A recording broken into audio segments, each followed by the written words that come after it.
Carta a los Hebreos, capítulo 10. Leo a partir del 1.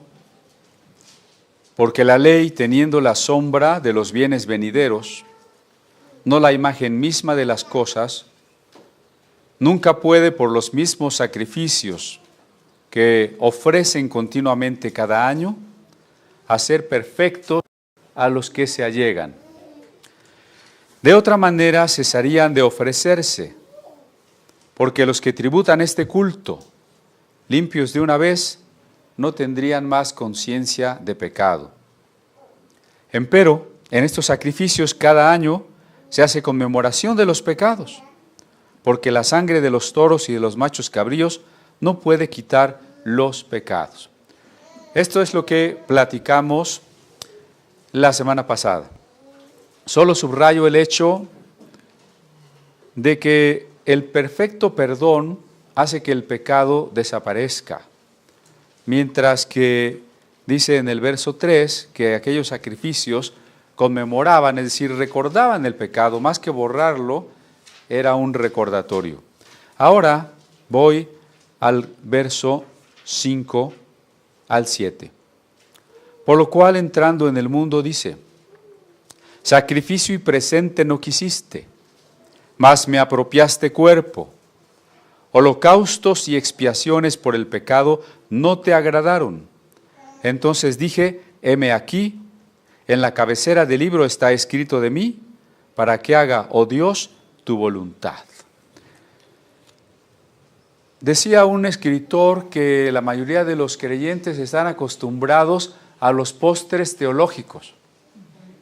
Es decir, no me den nada que no sea dulce y fácil de digerir. No me hablen de temas complicados, que me haga bolas o que me hagan pensar o que me aburra. Preferimos esos postres teológicos como: ay, Dios quiere que seas rico, Dios quiere que te vaya muy bien, Dios te va a quitar todos los dolores y todo te va a ser pura prosperidad, ¿no? Pero hoy vamos a hablar de un tema un poquito complicado. Tenemos que analizar este pasaje y el texto paralelo. Dice en el principio del 5, por lo cual entrando en el mundo. Se refiere a Jesús. Jesús cuando entró en el mundo. Les platicaba que hace unos días me encontré a unos cristianos de muchos años que ahora son judaizantes y que ahora dicen: es que ya no creemos que Jesús es Dios.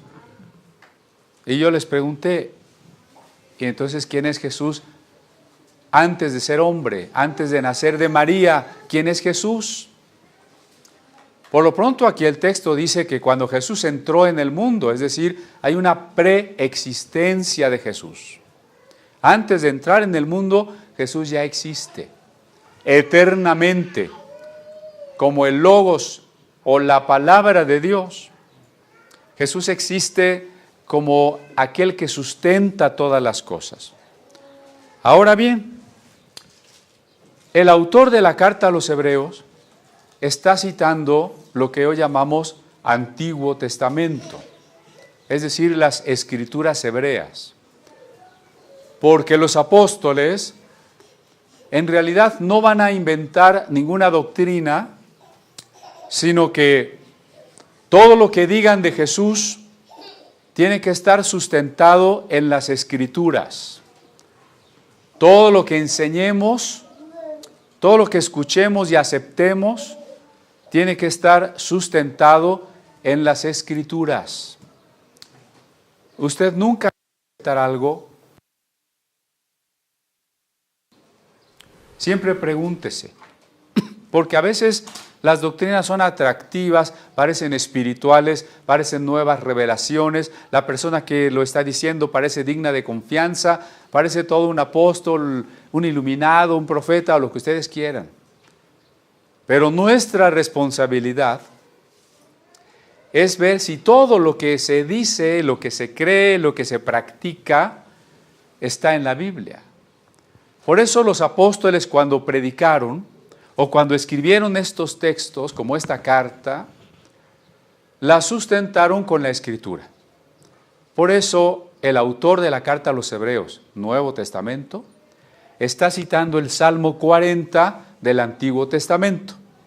¿Sí me explico? Él, para demostrar quién es Jesús, está citando un salmo poco conocido, yo diría que incluso poco usado en las profecías mesiánicas. Pero al autor de la carta a los Hebreos le queda claro, por el Espíritu Santo, que el Salmo 40 se refiere a Jesús. Sin que usted pierda el pasaje de la carta a los Hebreos, vamos a buscar el Salmo 40.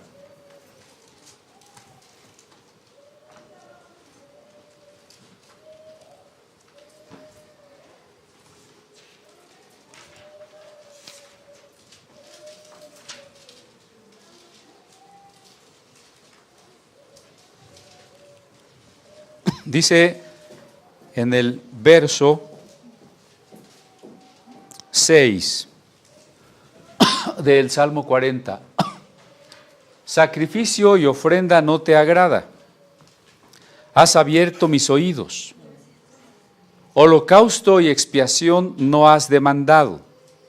Entonces dije, he aquí vengo, en el envoltorio del libro está escrito de mí, el hacer tu voluntad, Dios mío, hame agradado y tu ley está en medio de mis entrañas. Ahora, compare Hebreos 10 con Salmo 40 y dígame si el Salmo está citado igualito. A ver, puede pasar las hojas y ver si está citado igualito. ¿No está igual? A ver, usted lo lee allí. Ahí estamos en Hebreos, ¿no? A ver, quédese, usted siga con su vista a Hebreos y yo voy a leer Salmo. Y usted me dice si está igual o no. Sacrificio y presente no te agrada, has abierto mis oídos. Holocausto y expiación no has demandado. Entonces dije, he aquí vengo, en el envoltorio del libro está escrito de mí, el hacer tu voluntad, Dios mío, me ha agradado. ¿No está igual? No está igual. No son las mismas palabras. Ahora, ¿por qué no son las mismas palabras si estamos usando la misma Biblia? Porque a veces no decimos, es que en la Biblia no hay ningún cambio. Y si nos encontramos un pasaje donde no dice exactamente igual, citando un apóstol, el Antiguo Testamento no lo cita igual, ¿cuál puede ser la razón? Y esta es parte de lo que le digo que no va a estar fácil, Me va a tener que acompañar con toda su imaginación, con toda su atención. El texto hebreo, en el Antiguo Testamento se escribió en hebreo, ¿no? El texto hebreo, por ejemplo, del Salmo 40, es mucho más antiguo que el texto griego. Originalmente sí. Sin embargo, por allá del siglo III antes de Cristo, la mayoría de los judíos no vivía en Palestina, vivía en otros países, lugares y ciudades mencionados en el Nuevo Testamento. ¿Se recuerda de Antioquía, Corinto, Roma, Galacia? Los judíos estaban por todas partes. Y una de las colonias más importantes de judíos estaba en la ciudad, el puerto de Egipto, que se llama Alejandría. Bueno, pues en esa colonia judía se comenzó a traducir el Antiguo Testamento del hebreo al griego. ¿Sí? Vuelvo. El texto hebreo fue primero. El Salmo 40 en hebreo fue primero. Pero en el siglo III antes de Cristo, los judíos que vivían fuera de Palestina no hablaban hebreo. El hebreo ya se había perdido como idioma cotidiano. Hablaban griego. Ante la necesidad de comprender las Escrituras, se comenzó una traducción del Antiguo Testamento del hebreo al griego. ¿Sí? La traducción de esa fecha, del tercer siglo antes de Cristo, se conoce como la Biblia de los 70, o su forma ordinal, la Septuaginta, porque hay una leyenda que afirmaba que esa traducción fue hecha por 72 rabinos, que el propio rey de Alejandría había pedido al sacerdote de Jerusalén que enviara 6 rabinos de cada tribu para que le tradujeran la ley de Dios. No fue exactamente así la historia de esta traducción, pero sí la leyenda. De ahí que se le quedó el nombre de Biblia de los 70 o Biblia Septuaginta. Y por eso quiero comentarles que la mayoría de los textos del Nuevo que citan el Antiguo no lo hacen del texto hebreo, sino de la traducción griega, es decir, de la Septuaginta. Está muy enredoso eso, ¿verdad? Otra vez. ¿Por qué la carta a los hebreos no cita el Salmo 40 igualito? Porque el Salmo 40 está traducido del hebreo y en la cita de la carta a los hebreos está traducido a nuestro español de la Septuaginta, la versión que utilizó el autor de la carta a los hebreos. Por eso muchos se inclinan a pensar que el escritor de esta carta pudo haber sido Apolos, un judío o un convertido griego al judaísmo de la zona y de la cultura de Alejandría. Entonces, nuestra carta a los hebreos está citando el Salmo en la traducción griega, ¿no? Porque miren, por ejemplo, aquí, si bajamos tantito, por favor. Mas me preparaste cuerpo. Para nosotros eso es clarísimo. Cuando dice que cuando entró en el mundo, cuando Jesús entró en el mundo, se cumple una profecía que dice, me preparaste cuerpo. Jesús es plenamente humano. Y parte del Evangelio es esa auténtica humanidad que Jesús asume, aunque es Dios, se hace perfectamente humano. En este programa que les platicaba, que se proyectará, me tocó departir con una teóloga católica que me descontroló un poco porque yo pensaba que ella creía en la resurrección de Jesús. Como ustedes verán en el programa, ella opina que la resurrección es algo simbólico. Pero ¿cómo puede ser algo simbólico si, en primer lugar, Dios creó a un hombre material, ¿no? Polvo eres, ¿no dice el texto? Y luego Jesús tomó un cuerpo en lo que celebramos en Navidad. O sea, Jesús realmente encarnó, realmente se hizo un ser humano, estando 9 meses en el vientre y naciendo desde ser un pequeñito. Luego en ese cuerpo que Jesús anduvo, tuvo hambre, tuvo sed, se cansó, fue tentado. En ese mismo cuerpo, gracias David, en ese mismo cuerpo fue crucificado y en ese cuerpo fue sepultado. Entonces, ¿en qué cuerpo tenía que levantarse? Pues en el mismo con que nació y murió. Porque cuando las mujeres llegaron al sepulcro, no se encontraron el cadáver de Jesús y luego Él se les apareció espiritualmente, aparte de su cadáver, sino que cuando ellas llegaron a la tumba estaba vacía, el cuerpo no estaba, porque Jesús resucitó en cuerpo. Por eso es tan importante como aquí la carta dice, me apropiaste cuerpo. Jesús fue realmente humano, tuvo un cuerpo como el nuestro. Dice en Lucas 24 que Jesús al aparecerse a sus discípulos les dijo, tóquenme y véanme. Los espíritus no tienen carne y hueso, como ustedes ven que yo tengo. Y comió con ellos. Y luego cuando Pedro está predicando allá en el libro de los Hechos, capítulo 11, y dice que cuando Jesús resucitó, comió y bebió con ellos. Díganme si el resucitado es un espíritu. ¿Los espíritus comen y beben? Pues ni siquiera el 2 de noviembre, ¿no? Porque usted ahí ve el mole que está igualito y el agua está igualita. Pero si Jesús comió y bebió con ellos después de la resurrección, Jesús tiene un cuerpo. Ahora, por supuesto, un cuerpo glorificado, que más adelante lo va a insistir. Pero el Salmo 40 no dice me apropiaste cuerpo. Esa es una de las diferencias. Compárelo. ¿Qué dice en vez de me apropiaste cuerpo? Me has hecho venir. Abriste mis oídos. ¿Es lo mismo abriste mis oídos que me apropiaste cuerpo? No es lo mismo.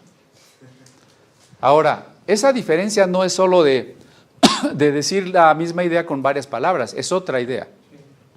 De tal forma que en una discusión con alguien que no crea en Jesús y nos diga, no, el Salmo 40 no dice eso, nosotros tenemos que saber por qué el cambio en la carta a los hebreos, ¿o no?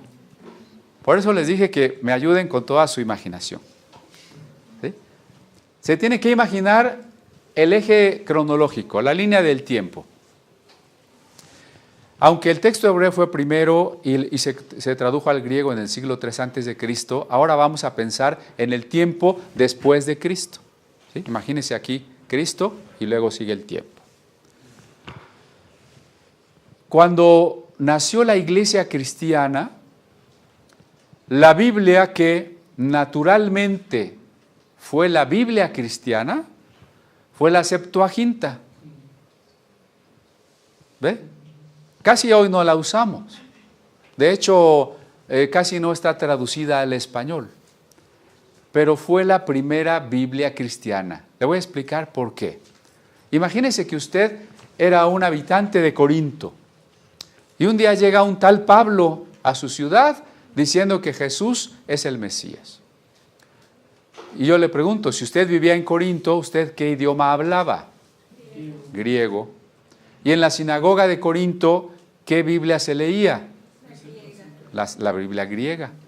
Entonces, cuando usted empezó a creer en el Evangelio, y luego Pablo se tuvo que ir, y la iglesia siguió estudiando, y siguió leyendo, y siguió meditando y enseñando la Escritura, ¿qué Biblia era?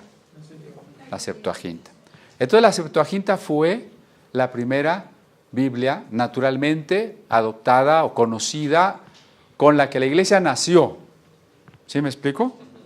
Ahora bien, resulta que la traducción al griego favorece el entendimiento cristiano de la Escritura. A ver, el texto hebreo a veces no es muy claro, mientras que el texto griego, siendo más claro, favorece el mensaje cristiano. Usted me puede decir, bueno, ¿por qué? Si el original es el hebreo. Además, mucha gente cree que el hebreo es el idioma de Dios. Perdónenme, pero Dios no habla hebreo. Es más, Dios no habla con idiomas humanos que requieran sonido, aire, ondas, transmisión. Dios habla sin palabras, es decir, sin sonidos, ¿no? ¿Le ha hablado Dios a usted? ¿En qué idioma? ¿En español? Pues sí, ¿no? ¿Y en qué idioma le hablará a un hermano de Chiapas que habla tzotzil? Pues en tzotzil. ¿Y en qué idioma le hablará Dios a un chino? Pues en chino. Entonces, Dios no habla hebreo. El hebreo, como el arameo y el griego, que son los idiomas de la Biblia, son idiomas humanos, que tuvieron un nacimiento y que tienen una familia. ¿Los idiomas tienen familia? Fíjese que el hebreo no es el idioma que hablaba Adán, no vaya a pensar eso, sino que el hebreo tiene un abuelito que se llama el acadio y luego tiene un papá que se llama el cananita y tuvo varios hermanos, el ugarítico, el moabita y el fenicio, y tiene un tío que se llama arameo y tiene un primo que se llama árabe. Entonces el hebreo pertenece a una familia lingüística que se llama semita, ¿verdad? Ahora bien, el problema con el hebreo antes, hace muchos siglos, es que solo se escribían las consonantes, no las vocales. Los textos de la Biblia más antiguos solo son consonantes.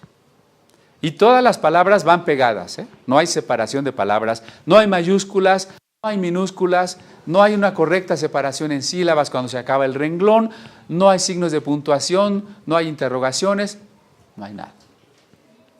Entonces, imagínese usted, aún en español, que yo le pongo dos letras, una C y una S, sin vocales. ¿Qué dice? Casa, cosa, cos, casi, causa, ¿no? Puede decir muchas cosas. Entonces el texto hebreo es oscuro porque no tiene vocales. Cuando fue necesario traducir al griego, fue necesario afinar lo que una palabra o un pasaje estuviese ambiguo, ¿no? Por ejemplo, si yo tengo la C y la S, pero yo sé lo que quiero decir con eso, aunque no tenga vocales, pero ahora lo tengo que poner en inglés. Ah, bueno, entonces ya, si decía casa, tengo que traducir house, ¿no? Y si decía cosa, pues tengo que traducir thing. Entonces, en la traducción ya no hay duda. ¿Sí me estoy explicando? En el hebreo hay duda, en la traducción no hay duda. Por eso, la traducción Septuaginta, que fue la primera traducción de la Biblia, de toda la historia, es más, fue la primera traducción de ese tamaño de toda la humanidad. Nunca se había traducido un libro así. Esta primera gran traducción de la historia, que fue la Septuaginta, por una parte, le abrió o colocó a la Biblia en la literatura universal. Porque cuando el Antiguo Testamento estaba solo en hebreo, que era el idioma de un pequeño pueblo, que además ya no lo hablaba por la imposición del arameo que le hicieron los persas, imagínense vertir el texto sagrado al idioma que todo mundo hablaba, el griego. Por eso le digo, la traducción Septuaginta es la entrada de la Biblia en la literatura universal. Pero además, para los judíos de ese tiempo, esta Biblia era sin error, la consideraban inspirada y sin error. Si usted lee, por ejemplo, al judío historiador Flavio Josefo, él dice de esta Biblia Septuaginta que los traductores estaban llenos de Dios y por eso no tiene errores. La leyenda misma de los 72 sabios dice que cada sabio hizo su traducción, es decir, hubo 72 traducciones y que al compararlas eran igualitas. O sea, esta Biblia se consideraba el resultado de un milagro. No fue así exactamente. Lo único que quiero destacar es la gran reverencia en que los judíos tenían esta Biblia griega en ese tiempo. ¿Sí? Ahora, ¿por qué favorece el mensaje cristiano? Ahí les voy a poner un ejemplo. En Isaías dice, he aquí la Virgen concebirá y dará a luz un hijo. Entonces, había dos tipos de judíos. Los judíos que creyeron que Jesús es el Mesías y los que no creen que Jesús es el Mesías. Digamos que hasta la fecha, ¿no? El judaísmo se va a dividir en dos. Los judíos como Pedro, Mateo, Pablo, Juan, todos ellos eran judíos, que aceptaron que Jesús era el Mesías que se estaba esperando. Y los judíos que no creyeron que Jesús es el Mesías y lo siguen esperando. Bueno, cuando los judíos que sí creyeron en Jesús le decían, mira, una prueba de que Jesús es el Mesías es que nació de una virgen y el profeta Isaías dice que la virgen, algo imposible, quedaría embarazada. Virgen quiere decir señorita. Que habría una señorita que quedaría embarazada. ¿Cómo puede ser? Pues eso se cumplió en María y en Jesús. Eso diría un cristiano, ¿sí? Un judío cristiano. ¿Qué contestaría el judío no creyente? Él diría, bueno, no es así, porque la palabra hebrea que se usa allí en el término virgen, la palabra hebrea se puede traducir virgen, se puede entender virgen, pero también se puede entender solo como mujer joven, aunque esté casada. Así que si entendiéramos la palabra virgen en hebreo, almah, como mujer casada joven, entonces tu profecía de la Virgen no es correcta, le diría el no creyente. ¿Sí? Entonces parecía allí que el argumento desde el hebreo era fuerte. Pero la respuesta del cristiano era esta. En la traducción de los 70, que no fue hecha por cristianos, sino 3 siglos antes de Cristo. ¿No? Eso es lo interesante, ¿no? No fue hecha por cristianos que amañaron la Biblia, ¿no? Fue hecha por judíos 3 siglos antes de Cristo. O sea, el creyente le puede decir, ¿qué entendieron nuestros rabinos en esta traducción inspirada? ¿Qué entendieron? Pues en griego dice parthenos. La palabra griega parthenos solo quiere decir virgen. Entonces la discusión se zanjaba. Tú puedes decir que era una señora joven, pero nuestros rabinos, al traducir parthenos, entendieron que tenía que ser virgen. Digamos que ¿quién ganaba la discusión? Pues el cristiano. ¿Con qué Biblia? Con la Septuaginta. Y aquí tenemos otro caso. En la Septuaginta dice, me apropiaste cuerpo. Y alguien puede decir, bueno, es que las copias de la Septuaginta que hoy tenemos son de época cristiana. Sí, pero la carta a los hebreos, que es más antigua que esas copias, ya cita la Septuaginta de la misma manera. Me apropiaste cuerpo. Entonces, ¿por qué el texto hebreo dice, abriste mis oídos? Porque en esta pugna entre judíos creyentes y no creyentes, los judíos incrédulos terminaron rechazando la Biblia de los 70. Y después de considerar la Biblia o la traducción, mejor dicho, la traducción inspirada por Dios, y entre paréntesis aclaro, no hay traducciones inspiradas por Dios. Todas las traducciones son perfectibles.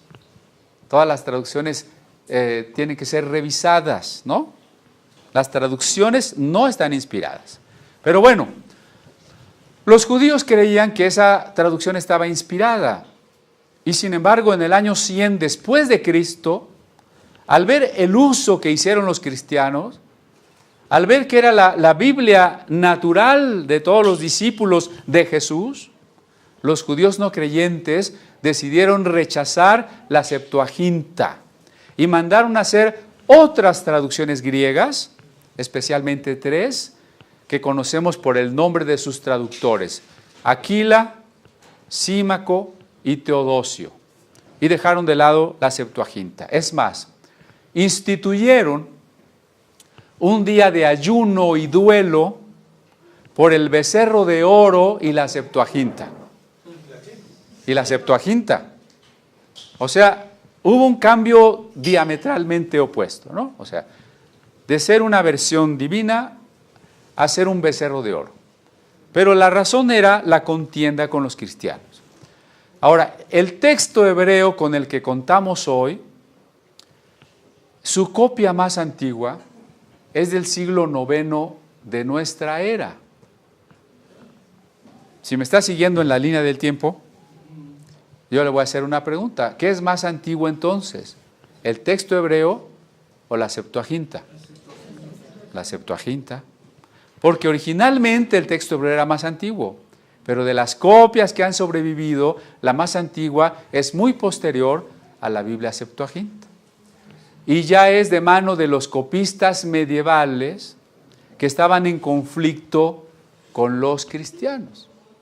Por lo pronto, entonces, si el apóstol que escribe la carta a los hebreos, inspirado por el Espíritu Santo, prefiere citar la Septuaginta y decirnos que lo que significa es Jesús hablando, me apropiaste cuerpo.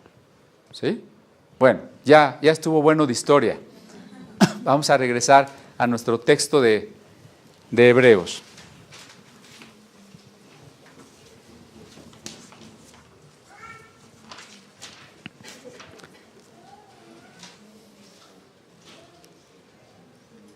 El texto entonces muestra varios puntos principales. Hay alguien que entra en el mundo porque se le da un cuerpo. Además, ese alguien está profetizado en la Biblia, ¿no? Como dice aquí el texto, como el rollo del libro está escrito de mí. Los libros antiguos no eran como este, sino eran rollos, grandes tiras en las que se había escrito y que se enrollaban, ¿no? Entonces Jesús está diciendo, en el libro está escrito de mí. ¿Por qué? Porque la ley y los profetas anunciaban a Cristo.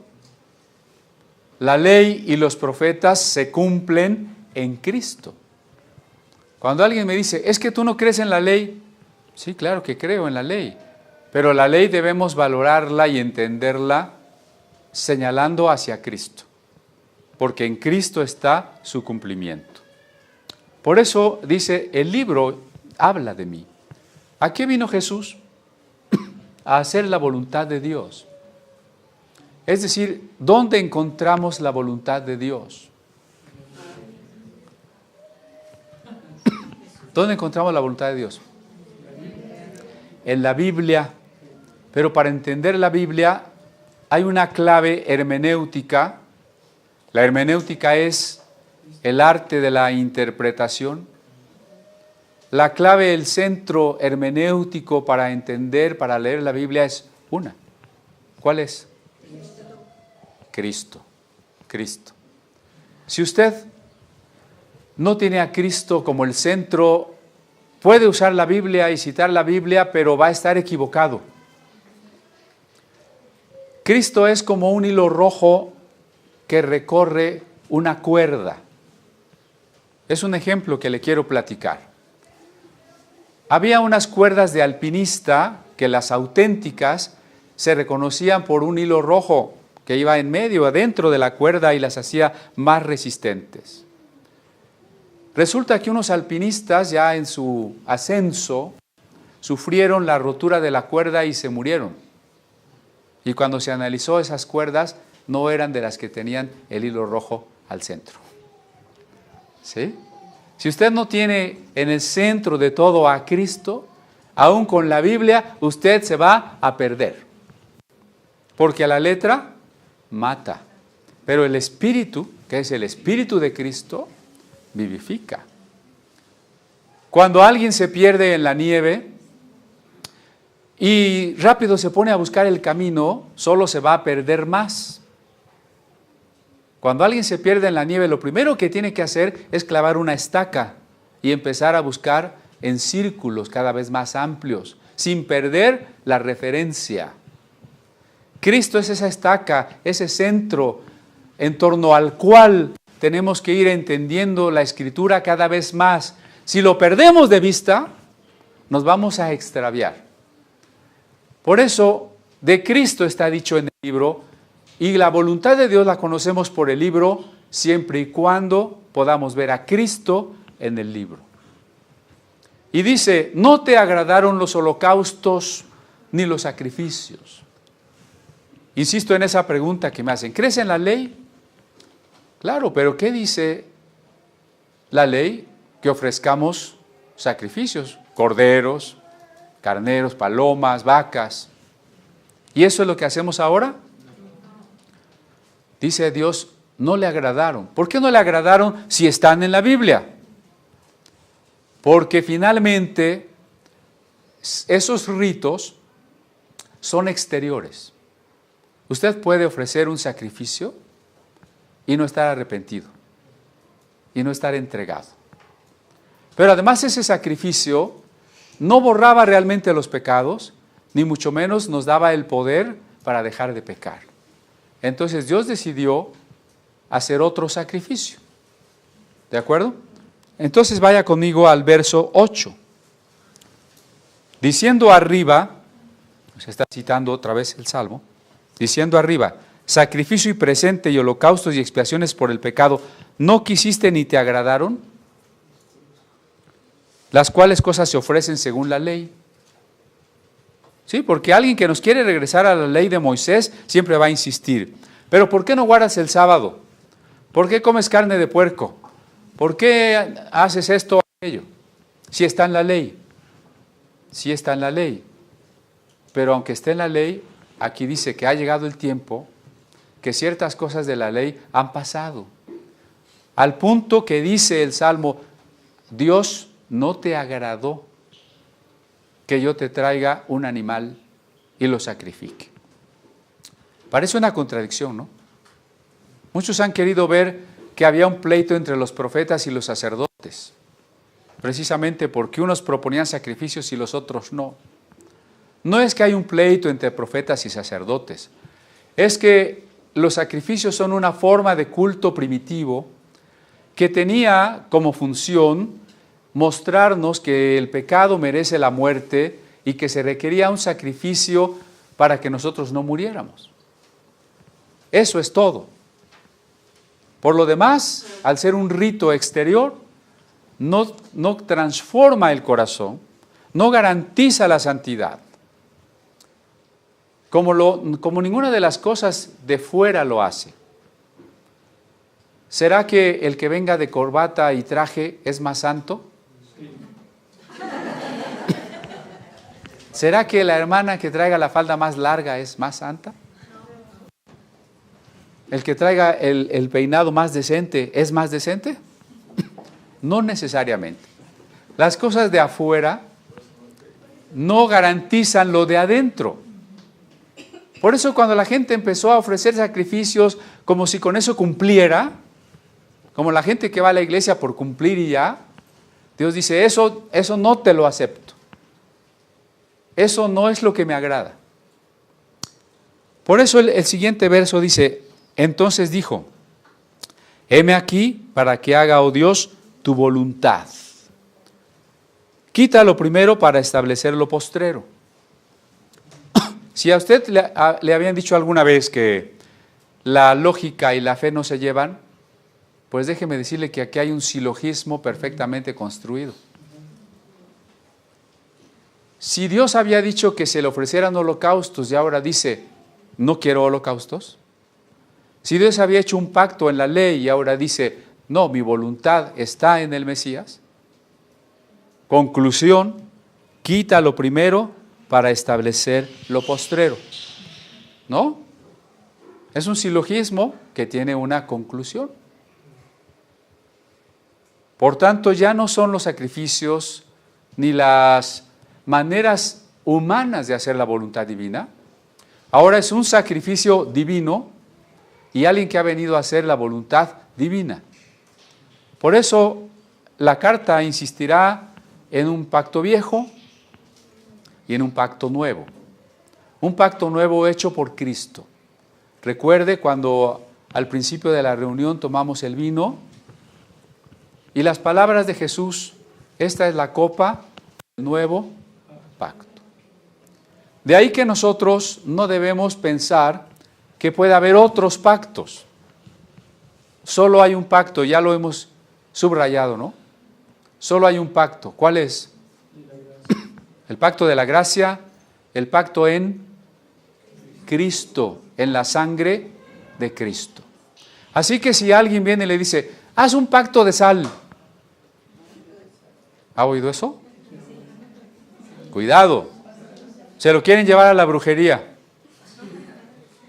Haz un pacto con Dios. de que le vas a dar dinero para que Él te haga rico. Y así hay mucha gente que nos quiere invitar a hacer pactos con Dios.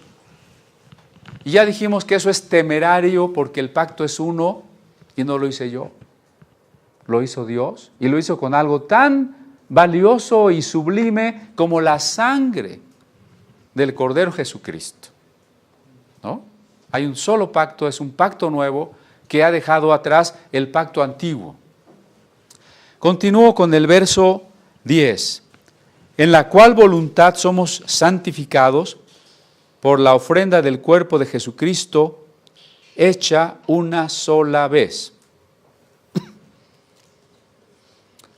Varios pasajes del Nuevo Testamento se dirigen a los creyentes con el epíteto santos. Cuando usted comienza a leer la carta a los Corintios, dice, a todos los santos que están en Corinto. Ahora yo hago una pregunta, ¿cuántos de ustedes son santos? ¿Quién puede levantar la mano y decir soy santo? Unos sí y otros, unos no saben y otros no. Ok.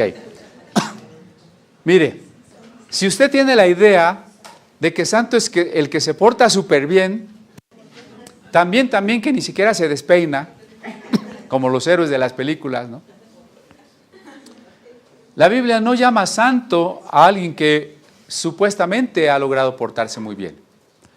La palabra santo podemos traducirla como el que ha sido o ha sido hecho propiedad de Dios. Lo santo es la dimensión divina. Que nosotros podamos acceder a la dimensión divina, tener comunión con la dimensión divina, significa que hemos sido apartados por Él, que hemos sido hechos propiedad de Él. Por eso, la frase aquí es, la voluntad nos ha santificado. La voluntad de Dios es que seamos propiedad de Él. Ahora yo pregunto, ¿quién es propiedad de Dios? Ya es más claro. ¿Quién es santo? Es lo mismo, ¿verdad?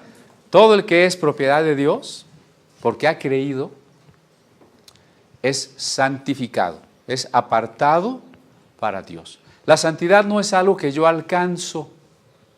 La santidad es algo que se me regala. Por eso fíjese cómo dice santificado. Es como la palabra justificado. Es un participio. Ahora en esta frase como si fuera una voz pasiva. Recibí la santificación, soy santificado. Porque a veces pensamos que la santidad viene de nosotros mismos, pero ya veremos eso en una frase demoledora que está más adelante. Por lo pronto Dios nos ha santificado por la ofrenda del cuerpo de Jesucristo. ¿Cuál es el cuerpo de Jesucristo? ¿Este pan? ¿No?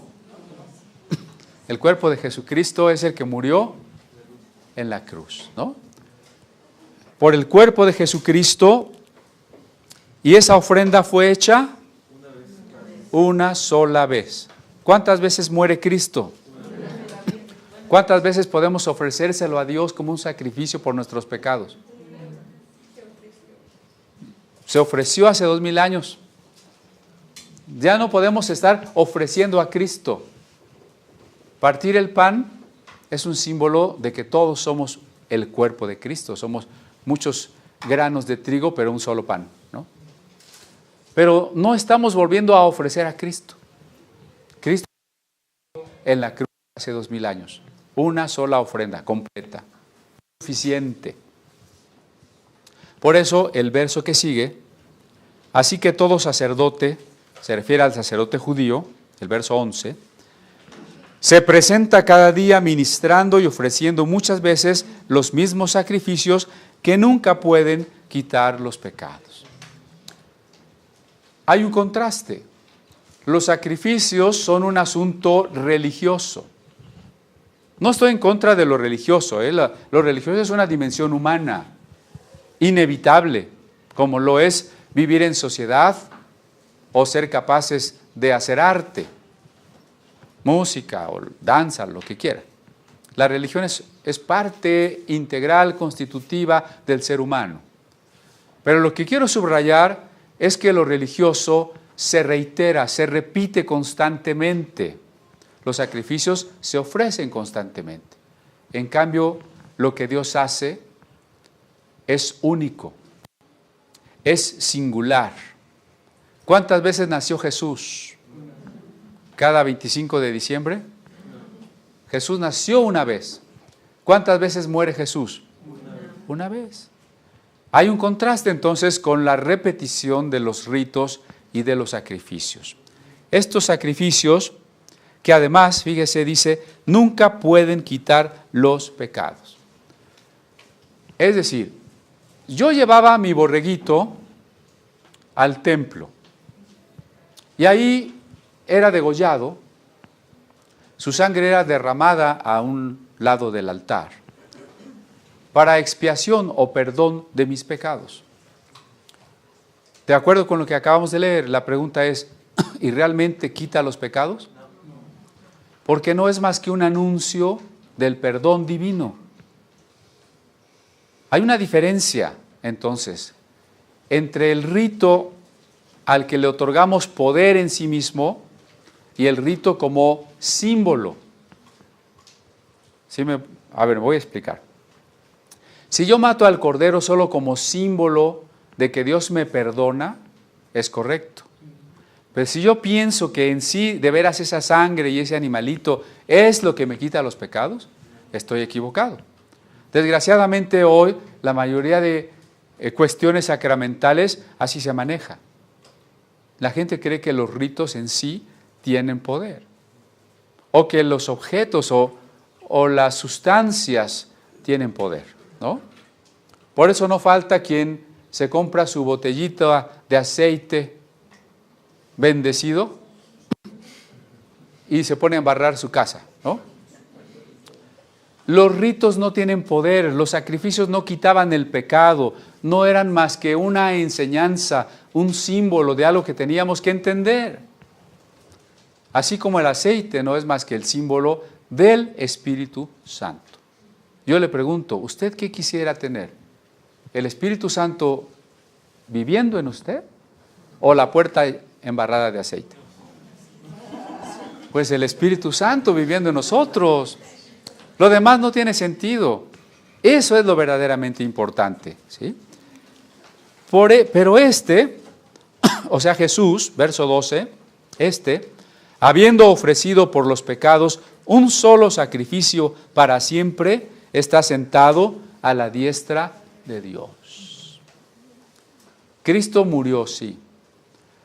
Pero con la muerte, la sepultura y el descenso al Seol, Cristo culminó su total humillación. Llegó al punto más bajo de su despojamiento de la gloria. Pero a partir de la resurrección, Jesús no está ya en el proceso de la humillación, sino en el proceso de la exaltación, que no se hace Él de sí mismo, sino que Dios, el Padre, lo exalta. Y entonces Cristo sale de la tumba con un cuerpo glorificado. ¿Con qué ascendió al cielo? Con un cuerpo glorificado. Ahora, ¿dónde está Jesús? A la diestra de Dios, que no es una nube donde está un viejito sentado y a su mano derecha está otro más jovencito. Esto también es un símbolo.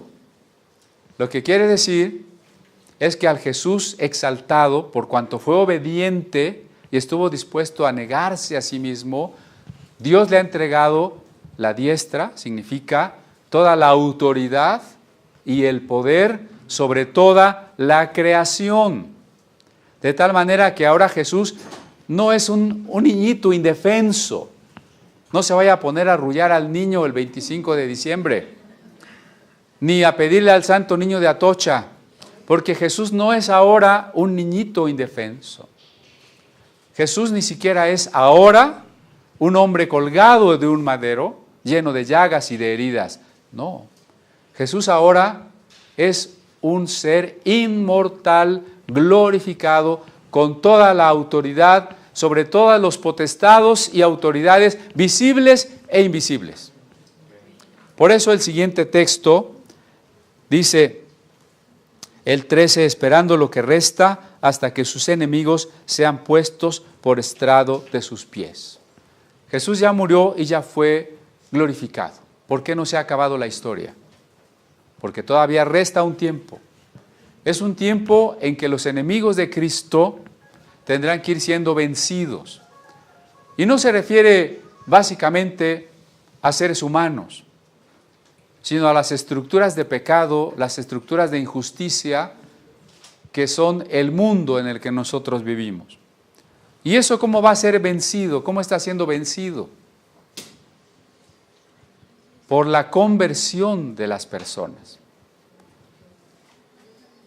La batalla, esta batalla que pone a Jesús por encima de sus enemigos, que los enemigos son el estrado, es decir, el tapete donde Él pone sus pies. Esta batalla no se gana gritándole al diablo. ¿Sí? O sea, y diablo, yo te hago la guerra y te reprendo y te ato y te hago quién sabe cuánta cosa. Y no pasa nada. Esta batalla se gana llevando el evangelio para que las personas vengan a Cristo. Esta batalla se gana cuando, siendo cristianos carnales o tibios, nos volvemos consagrados y espirituales, llenos del Espíritu Santo. Esa es la verdadera batalla. Allí está. De tal forma que ahorita no pensemos en un Jesús, nunca pensemos en un Jesús que vuelve a nacer o que se vuelve a sacrificar o que sigue derramando la sangre y yo me sigo cubriendo con la sangre. Jesús está glorificado. Su cuerpo, su sangre, sus huesos son ya inmortales como un día lo será nuestro cuerpo. Porque ese es el quid del mensaje cristiano. Si Jesús resucitó, nosotros resucitaremos. Si Jesús no resucitó, nosotros no resucitaremos. Pero si Él resucitó, seremos semejantes a Él y le veremos como Él es. Y después, en el verso 14 dice, porque con una sola ofrenda hizo perfectos para siempre a los santificados. ¿Quiénes son los santificados? ¿Me pueden volver a decir? Los hizo perfectos. ¿Cuántos son los perfectos? Ahí sí ya no vinieron. Aquí perfecto no tiene que ver con la idea de que yo ya no me equivoco en nada. La verdad es que yo me equivoco en todo. Hasta al escribir en la computadora invierto las letras, ¿no? Cuando aquí dice perfecto, la palabra perfecto quiere decir terminado. Recuerde usted el grito de victoria de Jesús en lo que llamamos la sexta palabra de la cruz. Todo está terminado, todo está consumado. La obra está terminada. ¿Qué quiere decir que la obra está terminada? En primer lugar, quiere decir que mis pecados están totalmente perdonados.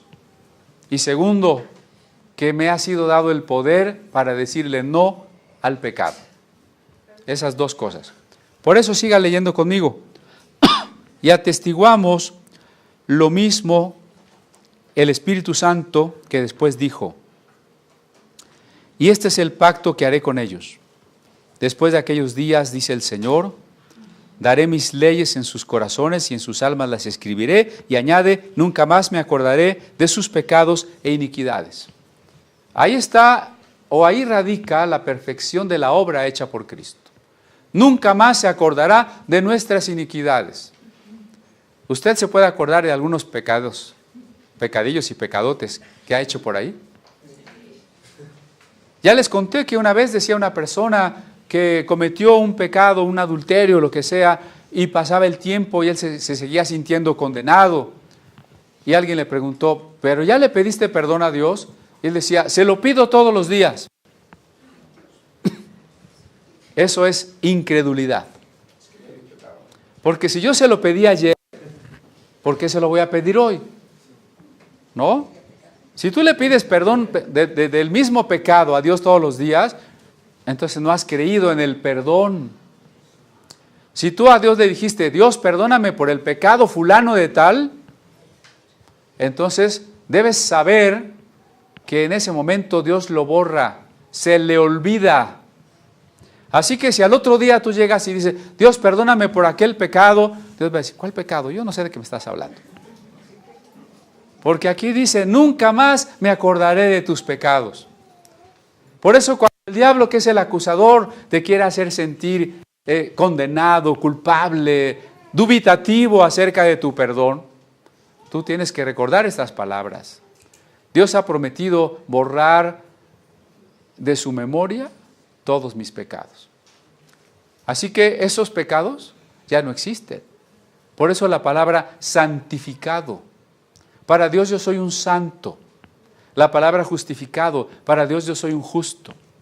Entonces la primera cuestión por la que la ofrenda hecha por la propia vida de Cristo nos hace perfectos es que los pecados quedan definitivamente borrados, todos.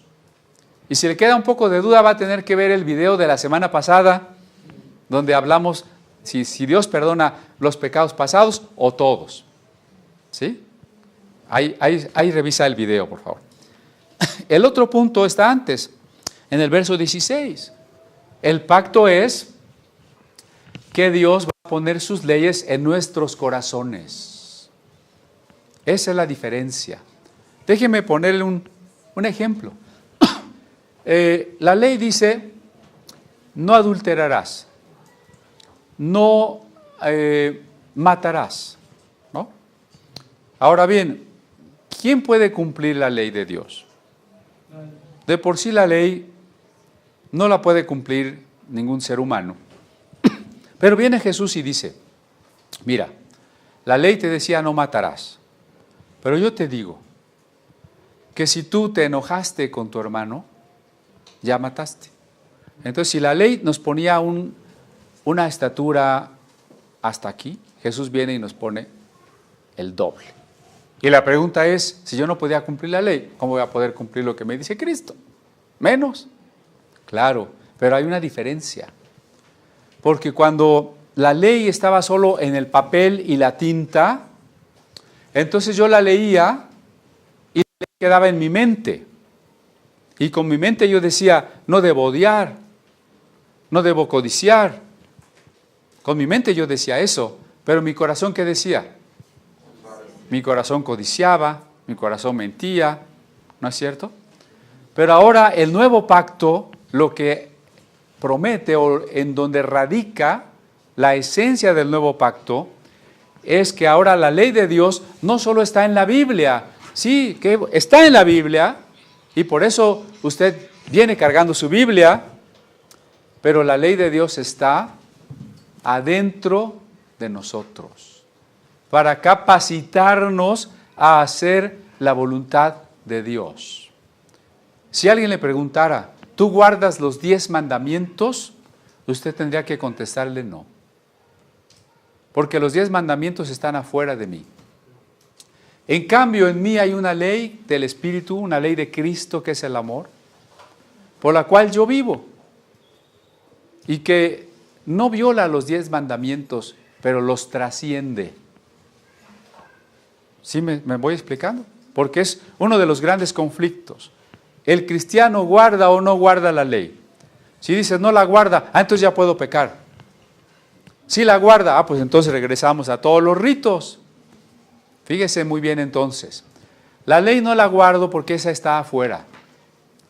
Yo ya morí con Cristo. Sin embargo, hay una ley nueva que Romanos llama la ley de Cristo, que está en mí y que es el amor que Él ha derramado en mi corazón. Por ese amor, yo no violo la ley.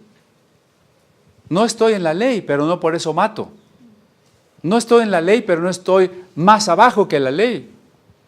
No estoy en la ley porque Cristo ha trascendido, es decir, ha ido más allá, más arriba que la ley. Entonces, no matarás no es suficiente. Hay que ir más allá. No ofenderás, no te enojarás con tu hermano. No adulterarás, ahí está en la ley, pero hay que ir más allá. No codiciarás a la mujer de tu prójimo, etcétera, ¿no? Bien, el tiempo nos ha comido. Yo creo que lo vamos a tener que dejar en este verso, que además ya lo perdí. Pero es este, ¿no? Dios ha puesto sus leyes en nuestros corazones. Y además nuestros pecados ya no existen. ¿No le parece maravilloso el resultado que el sacrificio de Cristo nos ofrece?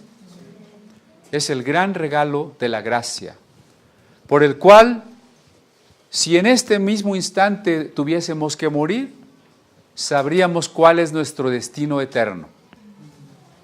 La vida eterna.